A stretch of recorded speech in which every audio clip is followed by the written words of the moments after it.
Hello everyone! My name is Danny Albaeso. I am the Chief Sales Officer of Astana Properties and Development Corp. Ngayon po, ipapakita ko sa inyo ang iba't ibang property natin na available dito sa Baguio City. Enjoy watching and God bless po sa ating lahat.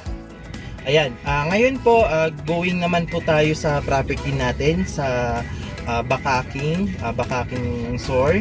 Malapit po siya sa SLU Bakaking. Ayan po. Ito po yung entrance. Ayan po.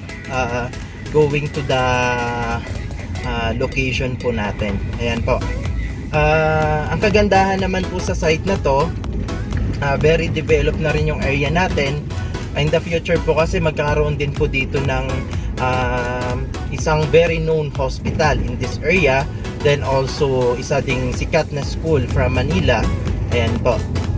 Then ito yung area natin. This is the road. Ayan, papunta na po tayo sa site.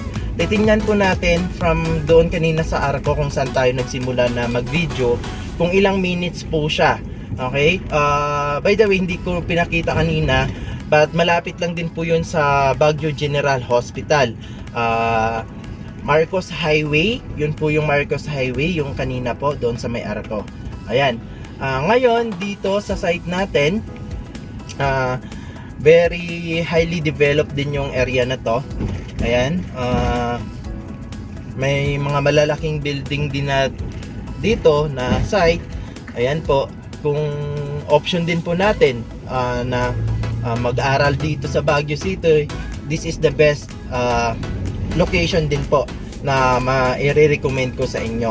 Or if you are planning na gusto ninyong magkaroon ng sariling business dito, like apartment, or yung tinatawag nating monthly generating income, pwede naman po kasi hindi po talaga tayo mawawala ng tenant in this area. Ayan po, meron din po tayong jeepney line.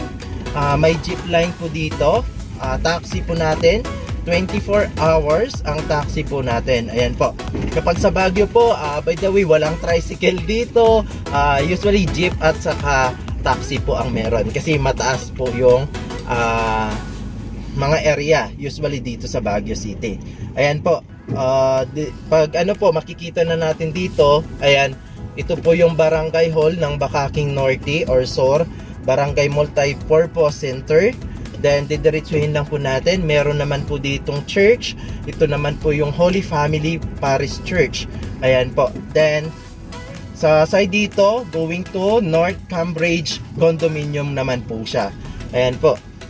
Then kapag diniretso lang po natin to, nandito naman po yung SLU, ayan, St. Louis University, Bakaking Campus. Ayan po.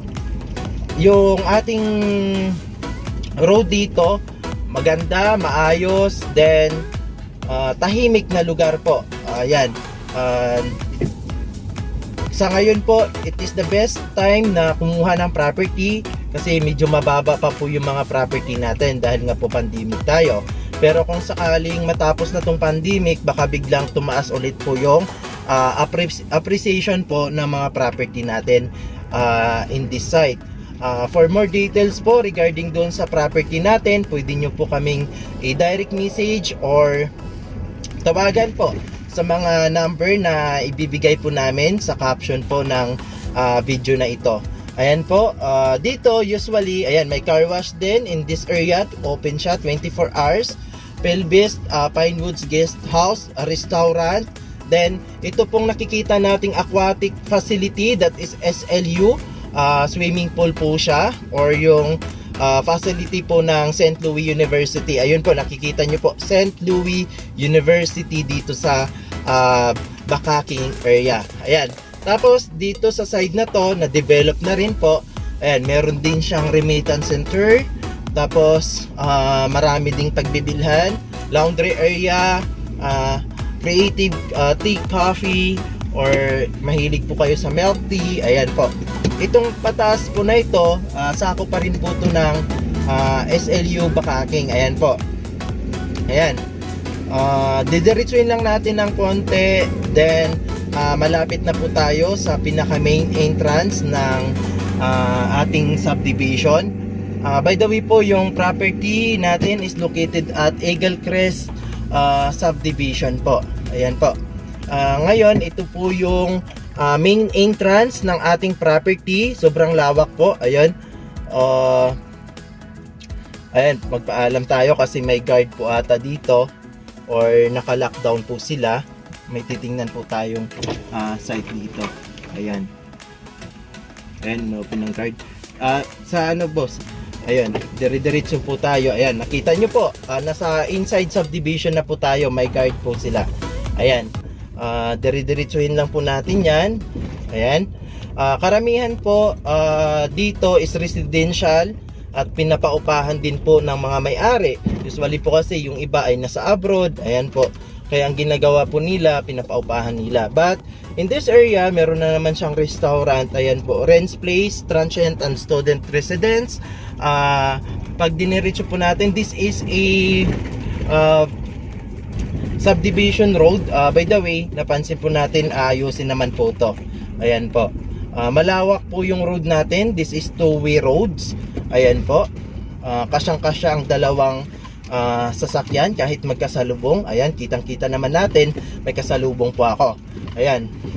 Usually po, in this area naman po, kapag gusto ninyong medyo tahimik na lugar, ayan, medyo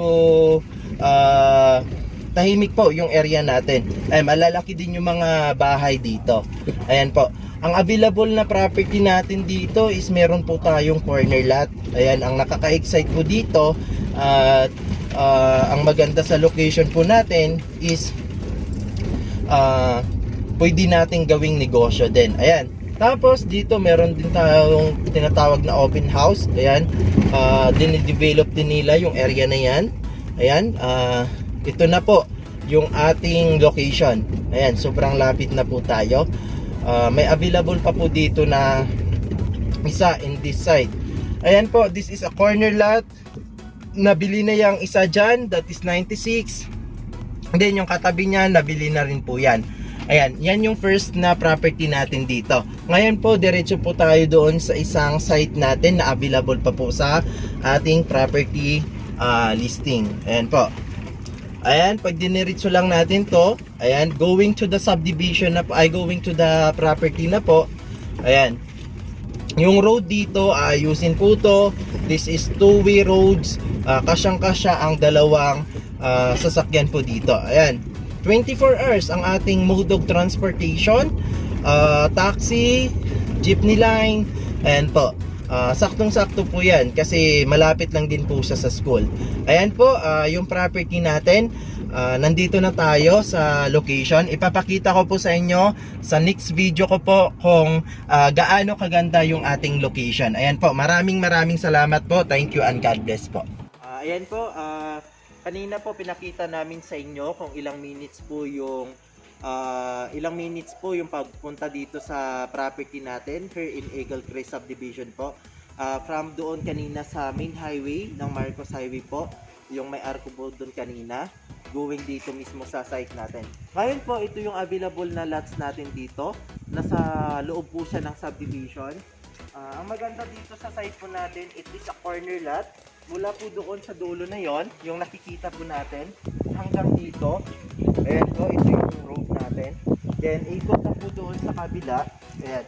Doon sa kabila po, hanggang doon sa dulo na yon, hanggang doon po yung property po natin.